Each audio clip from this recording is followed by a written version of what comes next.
Hello and welcome to Bondcast, a podcast series where we discuss our views on the latest themes and events shaping rates markets. I'm Imogen Bachra, European rate strategist, and I'm joined today by our global rate specialists, Giles Gale, head of European rate strategy, Blake Gwinn, head of US rate strategy, and Theo Chapsalis, head of UK rate strategy. Hi everyone, welcome back to another Bondcast. Busy week this week. We're recording fresh after the Bank of England, so lots to talk about there. And obviously we had the refunding announcement from the Treasury this week as well. But first of all, Giles, it's been quite a good week for us in European rate strategy. We've had BTP Bund spreads rallying and Bund selling off and the curve steepening. So a tick for all three of our main themes, I would say. What are we thinking from here? Yeah, well, it's great, isn't it? I mean, this almost never happens. So you're absolutely right. I mean, it's been finally a bit of a bearish week for rates overall, which is something that we've been talking about for quite a while, and it's been very frustrating over January, and particularly last week when rates were pretty well supported amid all this kind of risk off, GameStop stuff that was happening. So this week, risk has come roaring back. We've had a raft of better data, particularly indications on inflation as well, which I think has been sort of taken on board by markets in a slightly more serious way. I think some of the COVID pessimism has receded, and that is something that we have been saying again and again and again, you should be fading. And of course, it's also been a very heavy supply week in the euro area as well. I think we just from governments had something like 65 million euros a basis point, and that doesn't mean a lot to you. It's a lot. That's the most since the beginning of January.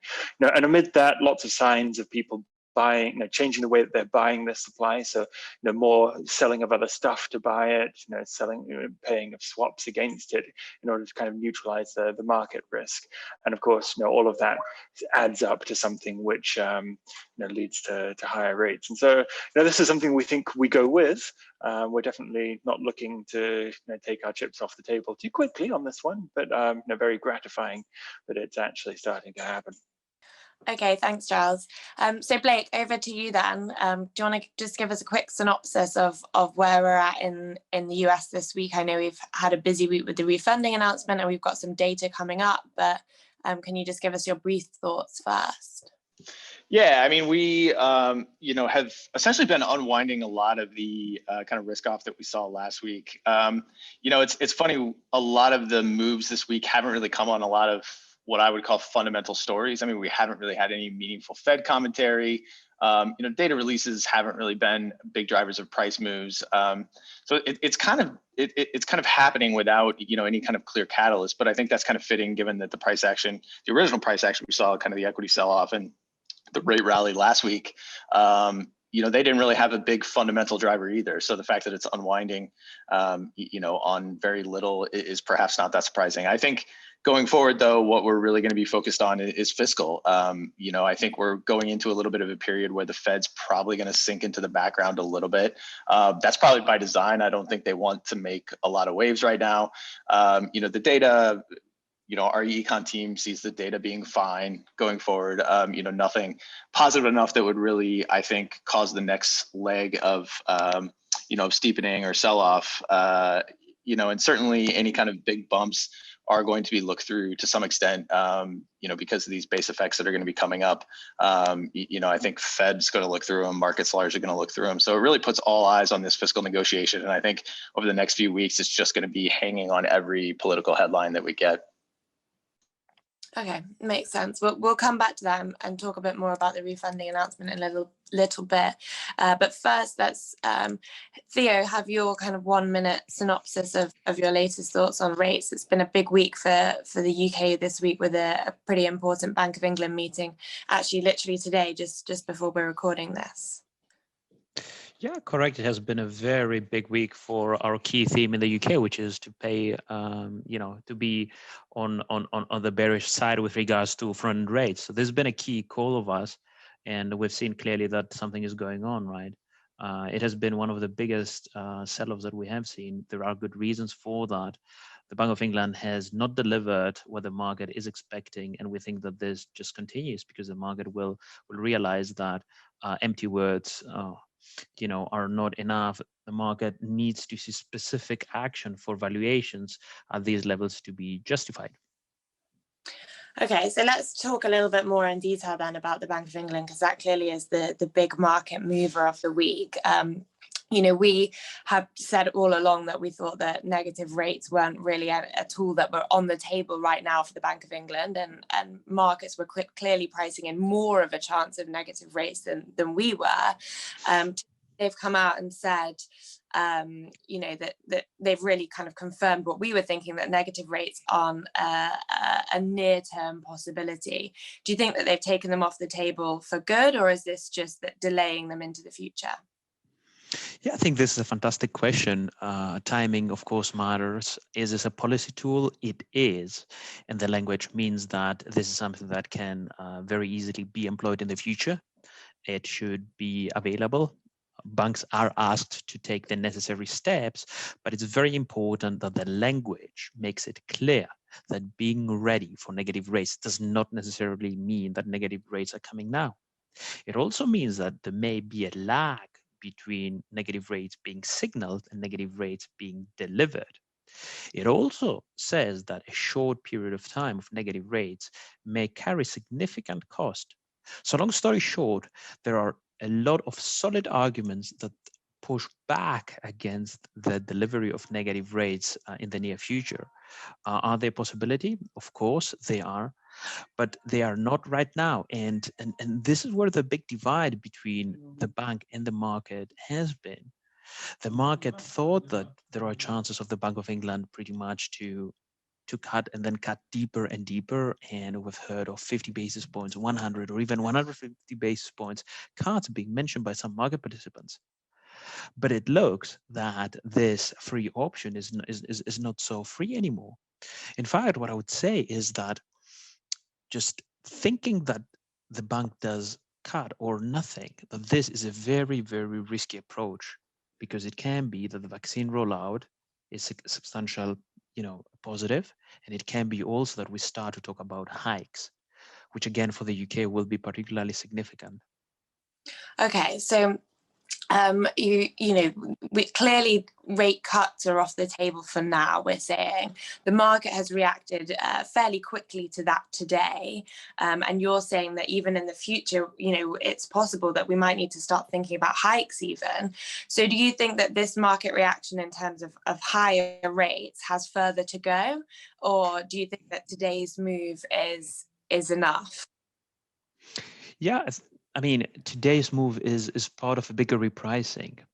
We move from pricing aggressive cuts to not necessarily pricing cuts. I think this is very gradual.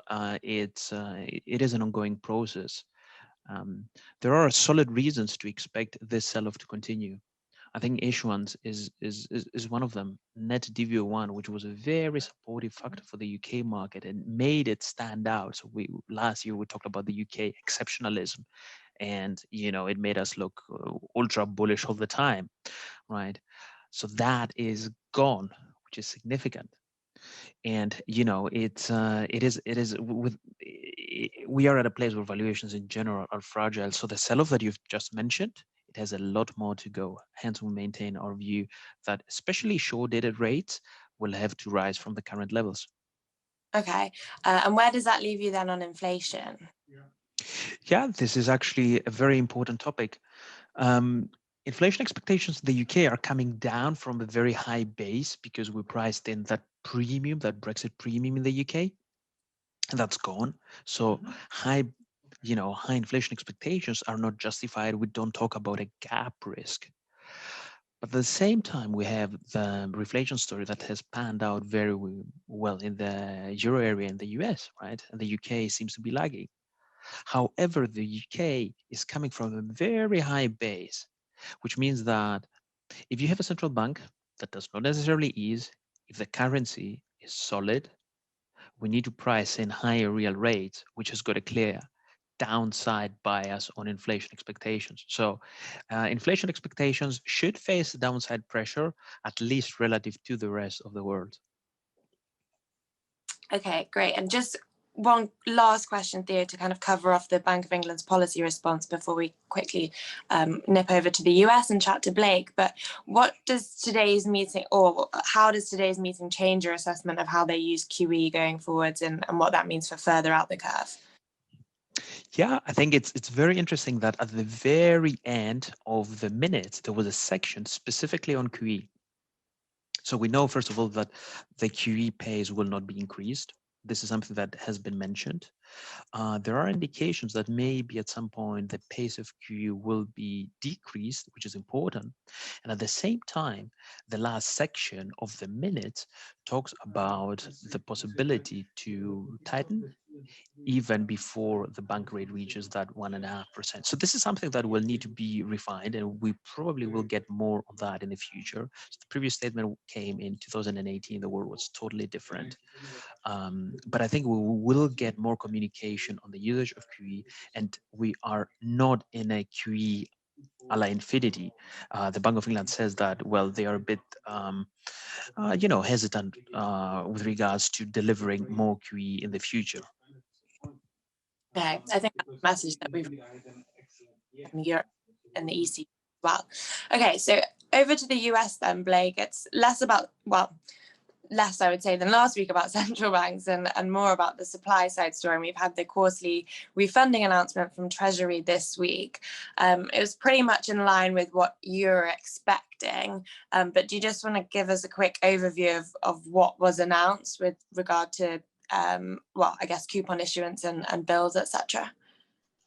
Yeah, sure. So Treasury decided, as we expected, not to increase coupon auction sizes this quarter. It's actually notable given that the last 3 quarters we've been on, what's been the most aggressive campaign of increasing coupon auctions that we've ever seen. So, this is the first time in almost a year now that they are taking a pause. I think Treasury's pretty well funded given the current spending needs that they're going to have throughout this year. That's a lot of how the year is going to shape up is going to depend on these fiscal negotiations. And I think until they have more clarity on that, they're just kind of sitting pat on coupon auction sizes as they exist.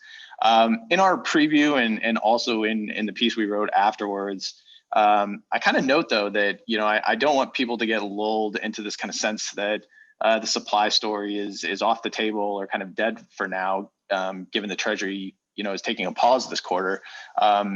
Given all of the increases that we've already had through the past 3 quarters, I mean, we're still at record levels of issuance. There's going to be 1.1 trillion of coupon issuance this quarter gross. That's the highest we've ever had. And you compare that to something like 680 billion in this quarter last year. So really huge amounts of supply still coming, even if they aren't currently increasing auction sizes. Just lastly, real quick on the tip side, they announced increases in tip supply last quarter. Those are going to continue.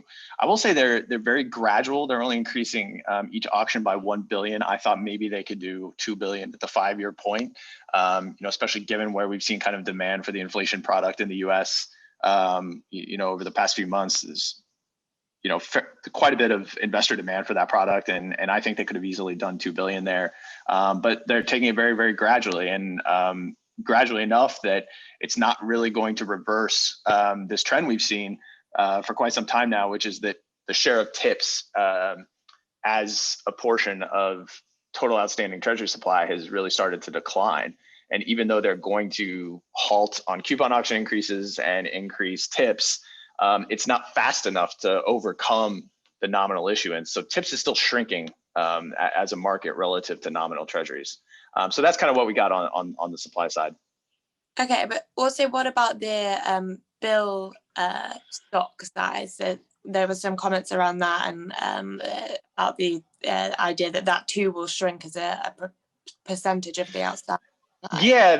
Yeah, sure. That was kind of teed up last quarter. TBAC, that's the Treasury Borrowing Advisory Committee. So this is a committee put together of private market participants that kind of advises Treasury and helps them with various analytical projects. And last quarter, they had actually advised that Treasury could reduce bill supply as a share of outstanding down to 15 to 20%. It's up around 24% now, a little under 24%. So they had kind of put that forward last quarter, and this quarter we actually saw Treasury kind of acknowledge that recommendation and say that that's something, given their forecast, that's something they could see happening.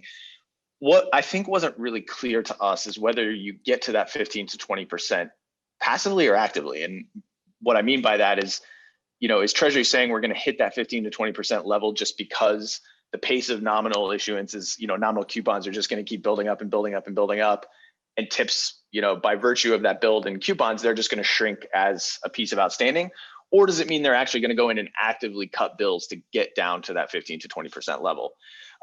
We see kind of in our forecast, and again, when you go this far out, forecasts get a little shaky. But if you look at our forecast, at least, you could get to that 15 to 20% level of bills naturally in about 2 years' time. So just by the virtue of how much coupon issuance they're doing, you'd get down to that level eventually. We had been envisioning something, the Treasury would come out and be a little bit more forceful with this and say, no, we want to get to 15 to 20% in 2 quarters or something. They actually asked about that on the survey ahead of refunding. They said, how quickly could we get to 15 to 20% without causing, market stress? So that kind of made us think, oh, they're really going to attack this 15 to 20% level and cut bills aggressively. But then the statement came out and it really didn't seem that way. They kind of were a little wishy-washy, in my opinion, and didn't really say, hey, we're going to hit this level. They said at some point, if things evolve as we expect, we would hit this level at some point. That's very different than saying, hey, we're going to target that level in the next 3 or 4 months. Really what it comes down to is Treasury is about as uncertain as we are about the fiscal path. They really just have no idea over the next 2 or 3 months what they're going to need to do on the bill side, because we've got fiscal stimulus negotiations still happening, and we also don't know what's going to happen with the debt ceiling. So until we get clarity on those, it's really difficult. I don't envy Treasury.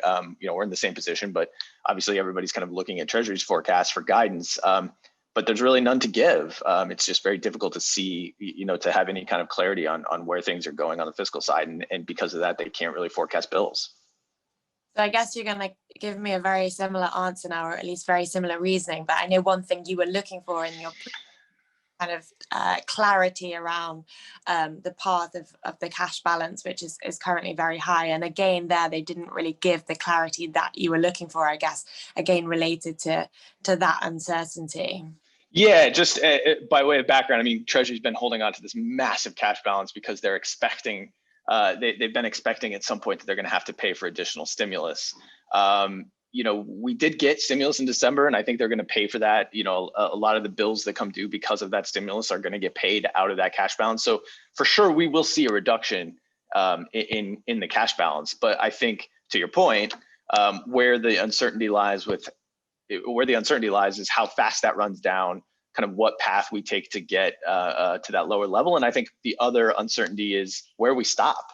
In the past, pre-crisis, Treasury used to like to have 5 days worth of cash outflows on hand. That usually ended up being around 300 billion. That was kind of their target cash balance. We're at we've been around 1.6 trillion in cash balance. So we're way, way above that point.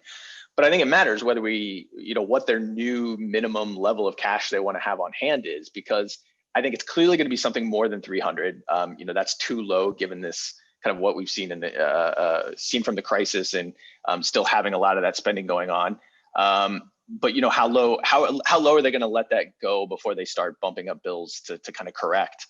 And we were hoping that they would give us some clarity on what that level might be, whether maybe now it's 10 days of outflows or some kind of numerical target. In our preview, we kind of suggested 600 billion is a level that might make sense. Knowing that endpoint is very important because TGA, the cash balance that Treasury holds, is basically an offset to the level of reserves in the system. So every dollar the Treasury's account goes down is $1 in reserves that's created. So a lot of market participants really care about this, and whether they go to 800 or back down to 300, that matters, because all of that drawdown is getting added to reserve balances, is going to impact markets. But unfortunately, again, like you said, they didn't have any clarity here either. They really kind of danced around the subject. Somebody asked specifically in the follow-up press conference, and they completely punted on the question. They didn't really provide any answers. So I guess we'll just have to wait and see, and hopefully get some more information on that in coming quarters. Well, let's hope so. So it really feels like fiscal policy, I guess, is going to be center stage in the next few weeks, perhaps months. Indeed. In the US. So I'm sure we'll talk about that in many podcasts to come. Thanks everyone for joining this week. I hope you enjoyed this episode of Bondcast. Please do subscribe to our channel to get future episodes and like it, as this will help others to find it. We also encourage you to follow us on social media to get all our latest content. Speak to you again soon.